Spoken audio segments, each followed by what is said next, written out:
आज हम 7वीं हिंदी कक्षा की पुस्तक से पहला पाठ, जिसका शीर्षक है हम पंछी उन्मुक्त गगन के, पढ़ने जा रहे हैं। ये एक कविता है जिसको शिवमंगल सिंह सुमन ने लिखा है और इस कविता में पंछी अपने विचार हमसे व्यक्त करता है। चलिए आगे पढ़ते हैं और देखते हैं कि पंछी हमसे क्या कहता है। हम पंछी उन्मुक्त गगन के पिंजर बंद ना गा पाएंगे, कनक तीलियों से टकराकर पुलकित पंख टूट जाएंगे। हम बहता जल पीने वाले मर जाएंगे भूखे प्यासे, कहीं बली है कटुक निबोरी कनक कटोरी की मैदा से। बच्चों, जैसा कि आप यहाँ पर एक चित्र देख पा रहे हैं और ये जो दो अभी स्टैंजा पढ़ा है मैंने, उसमें पंछी ये बोलते हैं कि ये पंछी है उन्मुक्त गगन के, वो उड़ना चाहते हैं, गगन को देखे बिना सब हर जगह गाना चाहते हैं और फिर वो कनक तीलियों से टकराकर पुलकित पंख टूट जाएंगे। यानी कि बोलते हैं कि जो कनक यानी बिल्कुल गोल्डन उन रेस से टकराकर वो उनका पंख टूट जाएगा उड़ उड़ कर, और वो है जो बहता पानी पीते हैं और वो भूखे प्यासे मर जाएंगे अगर उनको एक पिंजरे में खाना दिया जाए तो। स्वर्ण श्रृंखला के बंधन में अपनी गति उड़ान सब भूले, बस सपनों में देख रहे हैं तरु की फुनगी पर के झूले। स्वर्ण श्रृंखला के बंधन में अपनी गति उड़ान सब भूले, यानी बोलते हैं कि चाहे सोने जैसा हमारा पिंजरा क्यों ना हो, मगर हम अपनी गति से गाना चाहते हैं, हम खुद उड़ान बढ़ना चाहते हैं। और वो सपनों में देख रहे हैं कि अलग अलग पेड़ों के डालियों पर कैसे झूल रहे हैं। आगे बढ़ते हुए, ऐसे थे अरमान के उड़ते नीले नभ की सीमा पाने, लाल किरण से चोंच खोल चुपते तारक अनार के दाने। बोलते हैं कि उनका एक सपना है कि वो कैसे नीले नभ में, नीले आसमान में उड़ रहे हैं और वो साथ में अपने मर्जी से अनाज के दाने चुग रहे हैं। होती सीमाहीन क्षितिज से इन पंखों की होड़ा होड़ी, या तो क्षितिज मिलन बन जाता या तंती सांसों की डोरी। नीड न दो चाहे टहनी का आश्रय छिन बिन कर डालो, लेकिन पंख दिए हैं तो आकुल उड़ान में विघ्न न डालो। तो बच्चों, पंछी कहते हैं कि वो बिल्कुल सीमाहीन उड़ना चाहते हैं। क्षितिज माने इंग्लिश में हम हराइजन जिसको बोलते हैं, उससे ऊपर वो उड़ना चाहते हैं। चाहे वो क्षितिज उनको रोके भी या उनके साथ उनका दोस्ती हो जाए, मगर वो उड़ना चाहते हैं। और फिर आखिरी लाइन में वो बोलते हैं कि अगर उनको पंख दिया है तो उनको कृपया उड़ने दे, उनको कोई रुकावट ना डाले। तो बच्चों, इस कविता के माध्यम से कवि हमें कहना चाहता है कि पंछियों की तरह मनुष्य भी उड़ना चाहता है और सबको उड़ना चाहिए। शुक्रिया। तो बच्चों, हमने अभी कविता पढ़ा है। अब समय हो चला है कि हम अभी इसके पीछे दिए गए प्रश्न अभ्यास को कर ले। तो सबसे पहले हमें दिया गया है कविता से 3 प्रश्न। चलिए इन प्रश्नों का उत्तर देने की हम कोशिश करते हैं। सबसे पहला प्रश्न है, हर तरह की सुख सुविधाएं पाकर भी पक्षी पिंजरे में बंद क्यों नहीं रहना चाहते? तो बच्चों, जैसे मैंने आपको बताया था कि पक्षियों के पास पंख है ना, तो चाहे वो सोने का भी पिंजरा हो, वो उनमें नहीं रहना चाहता। तो इस प्रश्न का उत्तर कुछ हम ऐसे दे सकते हैं कि हर तरह की सुख सुविधाएं पाकर भी पक्षी पिंजरे में बंद इसलिए नहीं रहना चाहते क्योंकि उनके पास पंख है और वो उन्मुक्त गगन में उड़ना चाहते हैं। दूसरा प्रश्न हो सकता है पक्षी उन्मुक्त रहकर अपनी कौन कौन सी इच्छाएं पूरी करना चाहते हैं?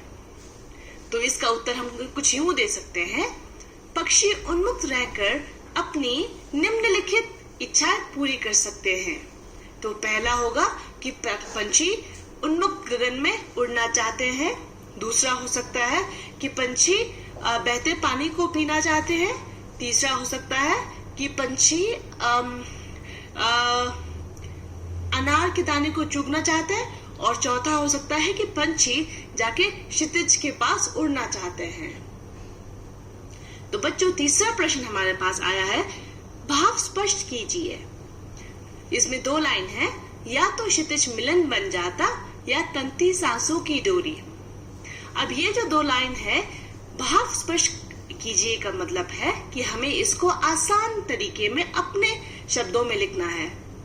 तो हम कुछ यूं लिख सकते हैं कि पक्षी इस कविता में कहना चाहते हैं कि वो उड़ के क्षितिज के पास जाना चाहते हैं, और क्षितिज या तो उनका दोस्त बन सकता है, और या तो क्षितिज के पास कड़ी धूप की वजह से उनकी सांसें खत्म हो सकती है, यानी वो मर सकते हैं।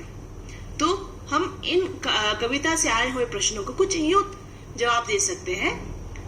अब इसके बाद हमारे पास दूसरा अभ्यास है, कविता से आगे, यानी अब हमें खुद अपना दिमाग लगाकर लिखना है। तो पहला प्रश्न इसमें आया है, बहुत से लोग पक्षी पालते हैं, पक्षियों को पालना उचित है अथवा नहीं? अपने विचार लिखिए। क्या आपने या आपकी जानकारी में किसी ने कभी कोई पक्षी पाला है? उसकी देखरेख किस प्रकार की जाती होगी? लिखिए। तो बच्चों, आपको क्या लगता है कि पक्षियों को पालना क्या उचित है? अगर उनको हम दाना पानी वक्त पे ना दे पाए तो क्या वो उचित हो सकता है? तो अपने विचार आप अपने शब्दों में लिखिए। और ख का प्रश्न, आपने कहीं अपने जानकारी में, किसी पड़ोस में या किसी को पक्षी पालते हुए देखा है, तो आपको लिखना है कि वो कैसे पालते हैं, उनका देखरेख कैसे करते हैं, वो क्या दाना पानी में देते हैं, तो आप उसके बारे में लिखिएगा। हमारे पास दूसरा प्रश्न यहाँ पे है, पक्षियों को पिंजरे में बंद करने से केवल उनकी आजादी का हनन ही नहीं होता, हनन माने रुकावट, अपितु पर्यावरण भी प्रभावित होता है। इस विषय पर 10 पंक्तियों में अपने विचार लिखिए। तो बच्चों, इस प्रश्न को थोड़ा मैं आसान करके बोलूं तो ये है, पक्षियों को बंद करना सिर्फ उनके लिए हानि नहीं बल्कि वातावरण के लिए भी हानि हो सकता है। तो आपको क्या लगता है बच्चों, अगर हम पक्षियों को खुला छोड़ दें, उनको जाने दें, तो वातावरण में क्या क्या अच्छी परिवर्तन देखने को मिलेंगे? तो उसके बारे में आपको 10 पंक्तियों में लिखना है। अपने विचार लिखने की क्या क्या हो सकता है, क्या क्या नहीं हो सकता। अगर हम पक्षियों को खुला छोड़ दे तो क्या वो सबके लिए अच्छा कैसे हो सकता है? उसके बाद है अनुमान और कल्पना।